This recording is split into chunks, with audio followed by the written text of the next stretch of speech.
everybody, Sean here, and welcome to Revealing Truth. Now, the thumbnail title was actually a title from Jason A's channel, but his video is also featured in this recent article from Now the End Begins, sharing that a U.S. military MG-9 drone fired a Hellfire missile at a UFO, only to watch it bounce harmlessly off over the coast of Yemen. And I'll leave the original links in the description below. But I want to go off on a bit of a different rant about this today. So first, let's listen to this clip from Jason, and then talk about this from a biblical standpoint. And I've included time codes if you want to skip over any of these parts. This was taken October 30th of 2024. This video is of an MQ-9 drone tracking an orb, or this object, off the coast of Yemen. You'll see that another MQ-9 launched a Hellfire missile. You cannot see that drone. Are you aware of anything in the government, United States government arsenal that can split a Hellfire missile like this? No. And do whatever blob thing it did and then keep going? Nothing? Nothing. All right, how about you, Chief Wiggins? Nothing to my knowledge, ma'am. Okay, and how about you, Mr. Borland? I prefer to answer that in a skiff. I have heard about events like this. I have heard about this event. Jeremy Corbell and I talked about it in one of our episodes a while back. We did not have the video, though. There are servers where there's a whole bank of these kind of videos that Congress has not been allowed to see, that the public hasn't been allowed to see. Occasionally, some of that stuff gets out in the wild, and it comes our way. It should be going to you. The public should be seeing this stuff. And why you're not allowed to, I don't know. But that's a Hellfire missile smacking into that UFO and just bounced right off. And it kept going. It kept going, and it looks like the debris was taken with it. Yeah, what the hell is that? What's your take on Anunnaki? Okay, in our history, there seems to be a few very, very strong cases for evidence of tampering with our biological progression. And the story about the Anunnaki, that was Zachariah Sitchin went back and he translated the Sumerian texts, which were the earliest known form of writing in this iteration of civilization. And according to him, it tells a story about a whole alien species that came down here, genetically re-engineered the existing primates and made us to basically work for them and do work on the planet. And then at some point, they left us to our own devices, so to speak. That's a hotly debated subject, whether it's true or not. The evidence is pretty strong that something like that could have happened. Whether it's that specific thing or not, people are still arguing that point. And that should be taken with a grain of salt because it's not in the Bible. But could there be some truth to that story? Perhaps.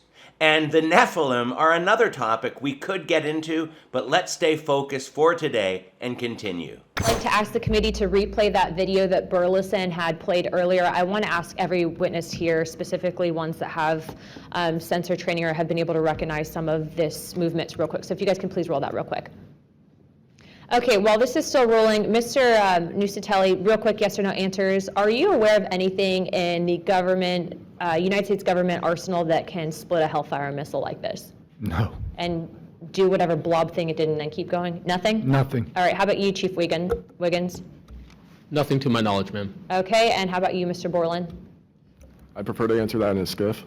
Okay, does this video scare you guys? Yes or no?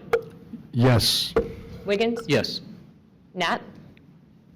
I had a different reaction. I was really happy that it got out. Thanks for providing that. Curiosity killed Nat. All right, Mr. Borland?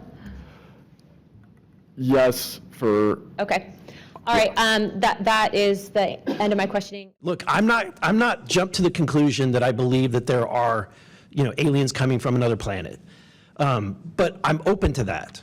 And I think that it's our responsibility, especially when we're seeing that we have a government that is actively blocking information from us. Just last night, I tried to get an amendment onto the National Defense Authorization Act that fit in the germaneness of that bill to have UAP disclosure.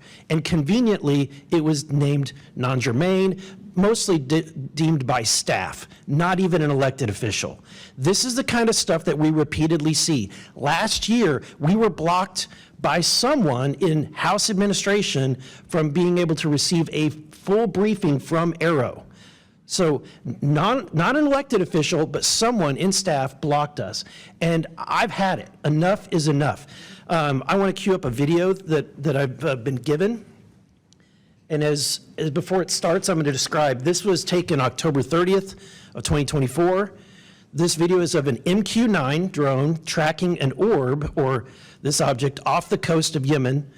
You'll see that another MQ-9 launched a Hellfire missile. You cannot see that drone. And so I'm not going to explain it to you. You'll see exactly what it does. Congress is obviously holding this really high-profile hearing, and it's called Restoring Public Trust Through UAP Transparency and Whistleblower Protection. Do you think they kind of want to raise the veil on this? You mentioned, they have some of these mechanics, I guess, in their possession. Do you think they want to raise the veil and reveal this to the public? There are some people in Washington, D.C., and I've been in Washington, D.C. working with a lot of these people. MUFON was instrumental in some of the things that you see bubbling up to the surface. So I personally know a lot of the people that are leading the UAP, the UAP exposure through the congressional and political process, the congressmen and the senators. But yeah, they really care, but they're also up against the fact that we do have national security, we do have highly classified stuff. You can get guys that have worked on these programs to come in, but they can't talk to a congressman about what they know because the congressman probably doesn't have the clearance. So we're dealing with this whole political dance right now that we're seeing unfold in Washington. But the bottom line is there are people in D.C. that are very dedicated towards bringing as much of this knowledge as possible to the public. Okay, so that leads to my next question. That is the significance of today's hearing in particular. Will you kind of put this in context with recent history? Because I know a lot of these phenomenon have been getting buzz. We all saw that footage from those, I think they were Navy pilots, where they saw those, those lights buzzing around. Buzzing around. Sure. It really raised a lot of eyebrows. So, Mr. Knapp, have you heard about, events like this occurring? And what information might you have? I have heard about events like this. I have heard about this event. Jeremy Corbell and I talked about it in one of our episodes a while back. We did not have the video, though. There are servers where there's a whole bank of these kind of videos that Congress has not been allowed to see, that the public hasn't been allowed to see. Occasionally some of that stuff gets out in the wild and it comes our way. It should be going to you. The public should be seeing this stuff. And why you're not allowed to, I don't know. But that's a Hellfire missile smacking into that UFO and just bounced right off. And it kept going. It kept going, and it looks like the debris was taken with it. Yeah, what the hell is that? Why do you think it is that the government wouldn't want to talk about this? Is this, in fear of the public response to this? Why keep it under wraps? Well, there's several reasons for this, and first and foremost is that we believe that, and have a good case for the fact that this is a deception that goes back into the 30s and even really all the way back through recorded history. But in the modern day, a lot of people have done a lot of things that they do not want to be accountable for. Keeping some of this technology, some of these secrets from humanity can border on criminal. And with some of these corporations that are holding this stuff, there's all kinds of legal issues that pop up. And the other is, national security. We don't want to tip our hand to what we may have or what we may have created from having possession of some of this technology. And then, the other thing is, how much is it going to disrupt society? If it's, hey, there's extraterrestrials, they're around us, they're not a threat, well, life goes on pretty much as normal. But if there's something dark and mysterious behind this, or there is a threat, that's not something they want to just parade out in front of people. They've got to be very, very careful how they spill this knowledge. And what we're seeing now since 2017 is that this knowledge is coming forth. It's not coming forth as fast as we want it, and it's not coming forth in the full disclosure that we all want to see, but we are getting information. For too long, the issue of unidentified anomalous phenomena, commonly known as UAPs, has been shrouded in secrecy, stigma, and in some cases, outright dismissal. Today, I want to state clearly that this is not science fiction or creating speculation. This is about national security, government accountability, and the American people's right to the truth. I've spoken now to a number of whistleblowers from the military, to include the infamous Eglin Air Force Base incident that occurred when myself and former Representative Matt Gaetz, as well as Representative Burchett, followed up on a lead from multiple active duty Air Force pilot whistleblowers that alleged that the United States Air Force was covering up UAP activity at Eglin Air Force Base.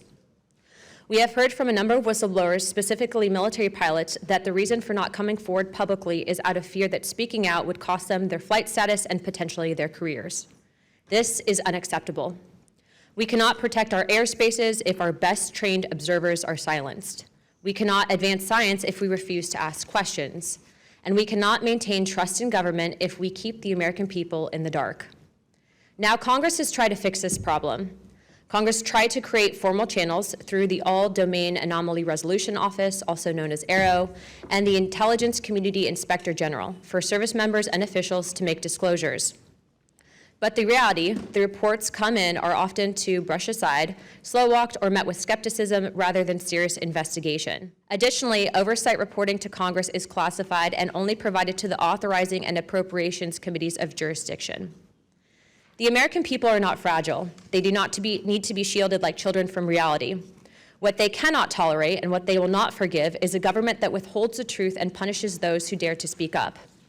I want to close with this. Future generations will look back at this moment and ask what we did when presented with the unknown. Did we look away, embarrassed or afraid, or did we pursue the truth with courage? And that's how this video ends. Truth is that there's been talk about aliens being here or in our atmosphere for quite a while. Even the Pope said that he'd baptize Martians. But that brings us to something that's been on my mind lately, and what the biggest deception from the Antichrist could be. Remember, we're told that he'll have all power and false signs and wonders. That's a crazy thought. Think about Pharaoh's magicians turning sticks into snakes with Moses. I mean, that's wild. If someone today grabbed a piece of wood, threw it to the ground, and it suddenly became a slithering snake, you'd be tripping big time. Nobody can do that kind of thing. But that's going to be nothing in comparison to what Satan will do through the Antichrist. Which brings us back to UFOs and aliens. I truly believe that, considering all the conditioning we've had over the past century, there's definitely a good chance that UFOs and aliens will be used with the final deception. May it be conditioning like Area 51, cute aliens like E.T. and other cartoons, or some of the more terrifying aliens we've seen in the many movies over the years. And how many movies do we have with aliens starting world wars? This style of movie doesn't seem to be ending anytime soon. And that extends into the idea of superpowers like with the Avengers and Transformers. We even have churches now forming around the worship of aliens. Now, to be clear, I don't believe there's such things as aliens. But I do believe demons and fallen angels could masquerade as aliens. Angels can appear as human, and we're also told that Satan and his minions can masquerade as an angel of light. They fooled people like Joseph Smith and Mohammed in the past and influenced them to start cults. So could the Antichrist be a so-called alien? While the Bible doesn't directly speak about this, it's definitely a possibility for a few reasons. First, let's remember what the prophet Daniel said. Then the king shall do according to his own will. He shall exalt and magnify himself above every god, and shall speak blasphemies against the God of gods, and he'll exalt himself above every so-called god. It seems very unlikely that any person of any religion on earth would be put in this kind of position of power, especially if they're blaspheming God and all other so-called gods. The Bible tells us that the world will be united under the Antichrist. But in order to achieve an agreement between all world religions, it would make sense that this uniter comes from a completely different source. For example, an extraterrestrial source. It's hard to imagine one religion becoming head of all the others unless there was a new unearthly knowledge and power with this new religion. Matthew 24 warns us of false Christs and prophets showing such great signs and wonders that if it were possible, they could even deceive the elect. But Christians will test the spirits and know from his blasphemies that he's definitely not of God. Anyhow, I just wanted to throw this idea out there as a possibility because I know I'm not the only one that believes so-called aliens may be involved in the end times. But what about you? What are your thoughts on aliens, the Antichrist, and a possible combination of the two? Leave those thoughts in the comments below, and until next time, take care and God bless.